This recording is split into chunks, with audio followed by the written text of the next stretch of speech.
Thanks. Yeah, thanks. I just realized I didn't turn off my cell phone, so I'm gonna fuck it. Don't call me. All right. I should have started stronger than this. You ever look in the mirror in the morning and think, that can't be accurate? That's off by years and pounds and wrinkles. Is that metric? Send that to the front desk and get that recalibrated, because that doesn't even look like a head anymore. What the fuck have I done to myself? I'm good at night, don't worry. It's just the mornings are fucking rougher. I don't do nearly as many drugs as I should, that I have the reputation for, but Mitch Hedberg, you know Mitch Hedberg, right? He was a drug enthusiast. He was a drug connoisseur, and he died. Drugs killed him, but they didn't ruin his life by any stretch. He really enjoyed. He was good at it. He wasn't someone who faltered at it. He didn't wake up and go, oh shit, I should really work on myself, and I would need to rethink this. That guy fucking loved doing drugs the entire time he was alive, maybe up until that last minute where he went, that might have not been as much fun, but still. And now, his family, his beautiful, beautiful family, and Mary and Arn, if you ever see this, don't take it personal, but his family set up a Mitch Hedberg charity. It's a Mitch Hedberg golf tournament to go to support a rehabilitation facility. You took everything that he was about, turned it on its ass. He hated sports. He loved drugs. And you have a fucking charity sponsoring. It's like if the guy who died on the luge in the Olympics had his family come out and have a charity pie eating contest to keep kids out of sports. Stay on the couch, you get fat, kids. It was just everything he was against for everything he loved. And they did that because I guess it would have been too tasteless to have a charity event where you get actually for $1 a shovel, literally dig up his grave and turn him upside down and then bury it back.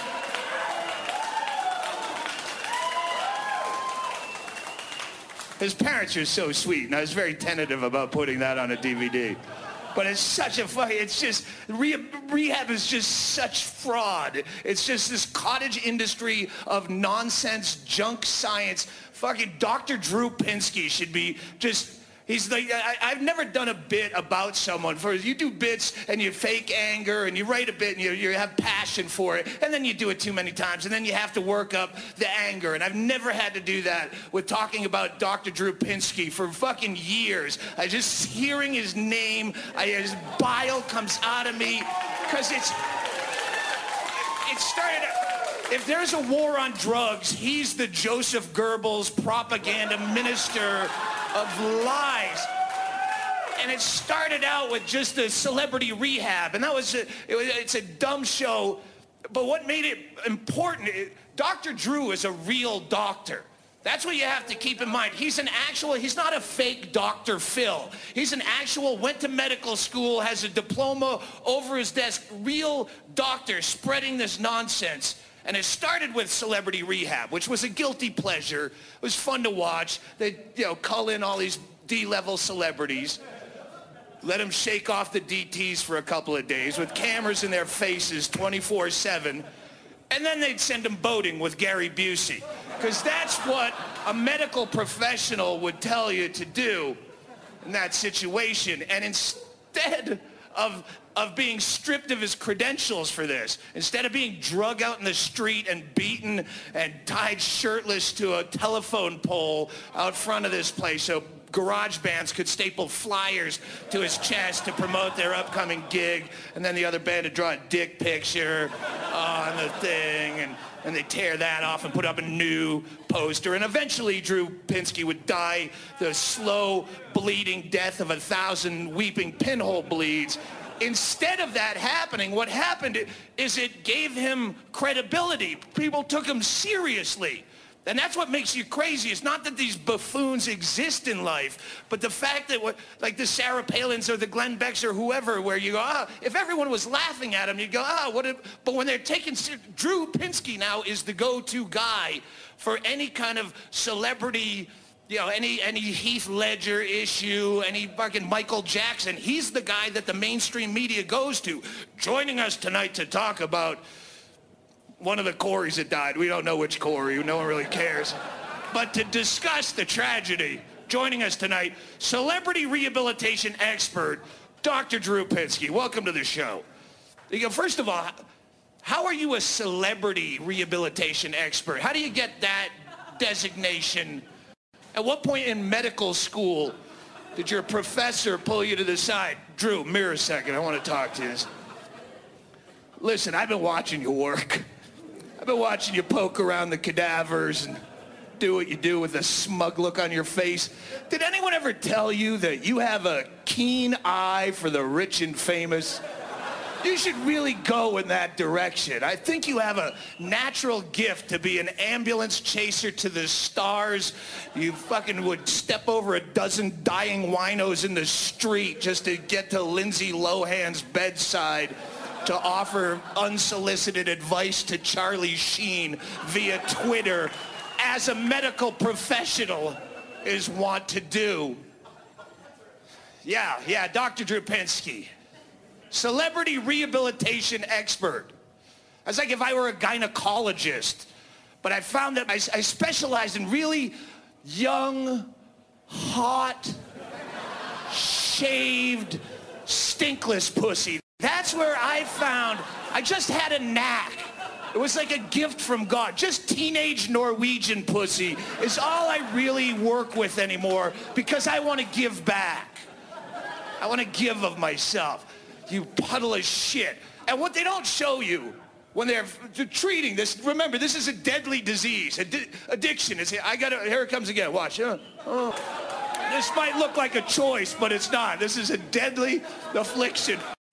There's no such thing as addiction. I mean, on the most minor levels, if you're a hardcore substance abuser, there is a physical addiction where you might need a medical detox for a few days so you don't seizure up and swallow your tongue. After that, it's done.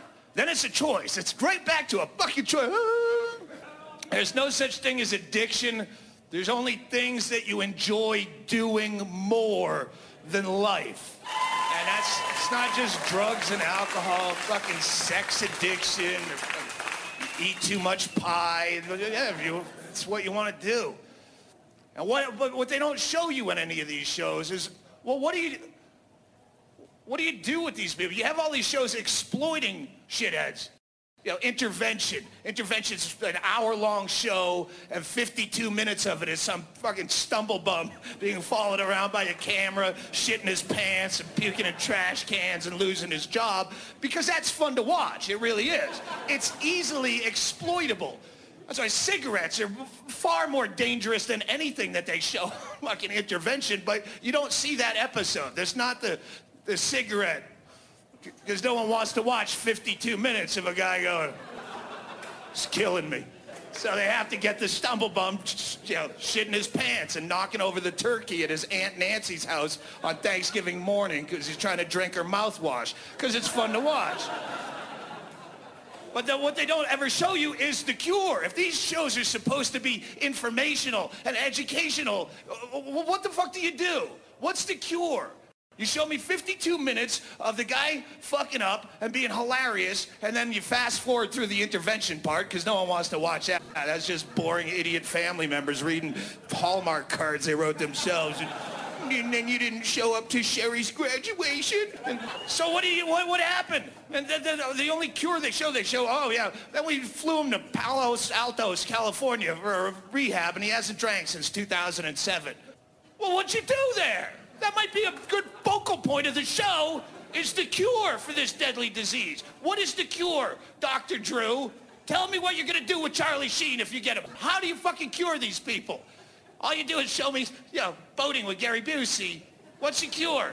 Well, we get him involved we put him in a rehab. Well, what do you do in the rehab? Well, it's a treatment. Well, what is the fucking treatment? Well, we get them involved in a program. Stop with the buzzwords and tell me what exactly is the cure.